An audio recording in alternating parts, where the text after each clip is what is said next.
Bildungsroman films as a genre follow the protagonists from childhood to adulthood as they explore themes of morality, family, love, and maturity, thereby taking up the motif of identity exploration. This comparative study focuses on the topic of Bildungsroman narratives through the lens of a father and son relationship, represented through the conventions of genre and filmmaking in La Promesse, a movie by Luc and Jean-Pierre Dardenne, as well as The Road to Perdition, a film directed by Sam Mendes. Road to Perdition by Nature is a classic American coming-of-age film with a much heavier emphasis on the noir aspects of filmmaking, present in the motifs of organized crime, camera work, and classic mise-en-scène. On the other hand, La Promesse features a rather unique style of filmmaking that breaks the traditional boundaries of the genre, featuring unique filming locations and neck-breaking cinematography. Both films still maintain a steady connection with the conventions of the Bildungsroman genre. These include, but are not limited to, loss of innocence, societal conflict, physical or mental journey, and even the struggle for identity. Both the films La Promesse and Road to Perdition follow the stories of teenage boys on the verge of adulthood, and they are called to action as they must find their own moral compass based upon the lessons they will learn or the lifestyle choices they make. This narrative is further emphasized by the father figure present in both films, as the father is the main catalyst for the young boys' questioning of morality and integrity. However, both films feature a distinct cultural and socio-economic setting that sets them apart. To understand these differences, we must investigate the context surrounding these films. La Promesse takes place in the industrial city of Serang, Belgium. It follows the story of teenage Igor as he partakes in his father's illegal human trafficking business, causing him to eventually question his father's morality as he witnesses the fatal fall of one of the migrants during an unexpected health department raid. The man, with his dying breath, elicits a promise from the boy to look after his wife and baby. Through this character, the film puts an emphasis on the son as the main driving force for his ultimate journey into manhood. Igor's father, adamant on covering his tracks and afraid of potentially scaring the deceased man's wife and the other residents, denies any of Igor's requests to get the man the medical help he needs. Instead, he makes the motions to hide the body and buries it in the cement with the boy's help. This scene marks the beginning of the psychological and moral split between Igor and his father, one that will set the stage for the events to follow in the film as Igor strays further and further from his father's influence, going as far as to run away with the now widowed woman and her child and learning how to take care of them along the way. In the course of narrating Igor's particular journey, the filmmakers highlight important issues that have been subject to rigorous controversy, especially in the last decade or so, such as human trafficking and the treatment of illegal immigrants. Igor bears an indifferent attitude towards such topics as he is an active participant himself, entirely due to his father's misaligned moral values and how he decided to pass these on to his child. The style of filmmaking is particularly powerful in portraying this message as the viewer can be immersed in the claustrophobic environment of the residency. The rooms are cramped and unsanitary, the people are poorly dressed and barely fed, and heating is a luxury they can afford only after they've been worked to exhaustion, with whatever is left of their stipend after it has been largely reduced by whatever other ridiculous obligations they must abide by. In La Promesse, the loss of innocence is communicated through movement and camera angles. The specific close-up shots on Igor's face, accompanied by sporadic movement throughout the entire scene, portray the traumatic nature of the event. Igor can be seen disturbed after he and his father hide the body, and the audience can probably say the same due to the dizzying nature of the scene with its fast-paced editing, motion, and camera work. This is particularly unique to the film's experimental style of filmmaking, now widely associated with the Dardenne brothers and even in their future projects. A Washington Post review of La Promesse reads, "Bleak and post-industrial, it is no easy film to watch. It has an unconventional image of beauty anywhere within its grim 93 minutes, being shot in harsh natural light that somehow plays up the grime and chill of back alley life. But by the end, it's suffused with something utterly rare, moral beauty."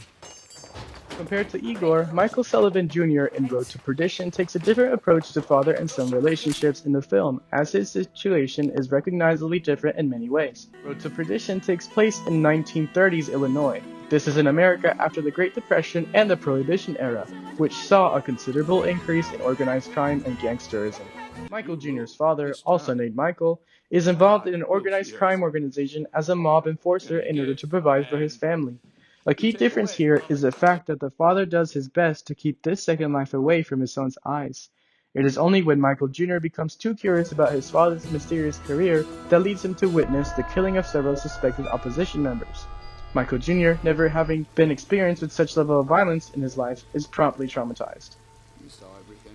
A key plot difference in Road to Perdition is the character Connor Rooney, who serves to shine light on yet another different kind of paternal relationship. Connor is particularly upset at the fact that his father, the head of the crime syndicate in the area, refers to Michael Sullivan as his pride and joy, and feels particularly small when compared to the likes of his seemingly superior individual. Both films capture the conventions of Bildungsroman storytelling through characterization and cinematic elements. In the first scenes of La Promesse, Igor can be seen stealing from a clueless old lady, a testament to where he currently stands in his moral development.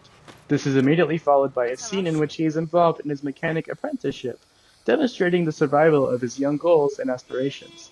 Nevertheless, he is interrupted by his father and must cut the meeting short in order to sustain his loyalty, despite his mentor's dissatisfaction. The mechanic is an important supporting role in the film as he is representative of Igor's hard loyalty to his father despite the fact that it lost him his apprenticeship and consequently a chance for a brighter future.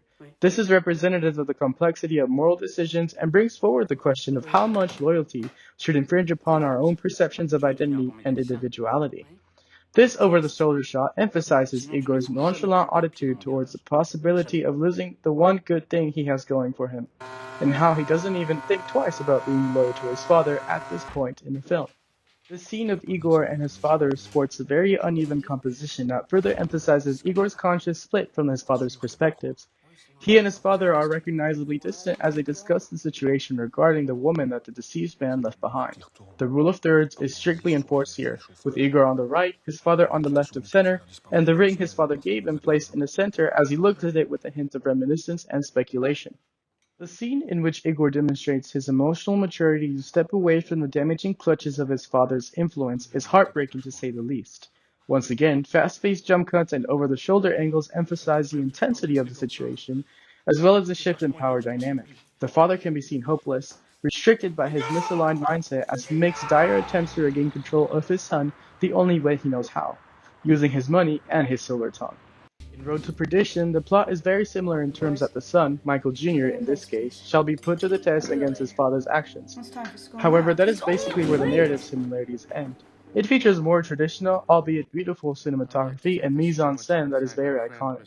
Genres differ slightly as well, as Road to Perdition is more of a coming-of-age story featuring heavy noir and crime drama elements, the classic male figure in a hat and trench coat, Tommy guns, and unrelenting tension.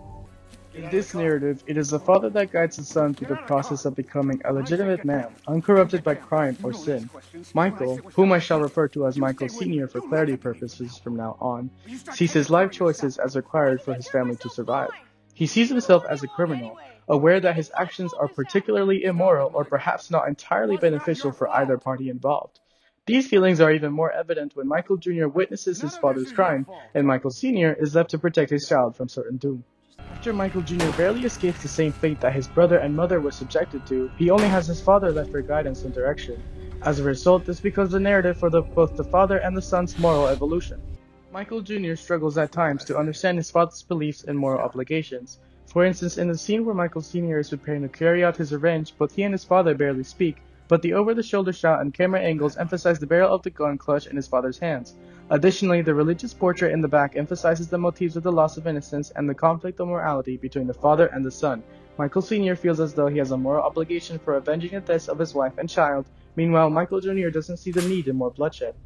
The final scenes in Road to Perdition solidify the motif of the father's desire to push his son towards a brighter future. We see the element of Deus Ex Machina come into effect here, something that was not present in the Dardenne brothers' much more realistic film. Michael Sr. has been shot several times and incapacitated, and his son is faced with the choice to murder the man who just shot his father.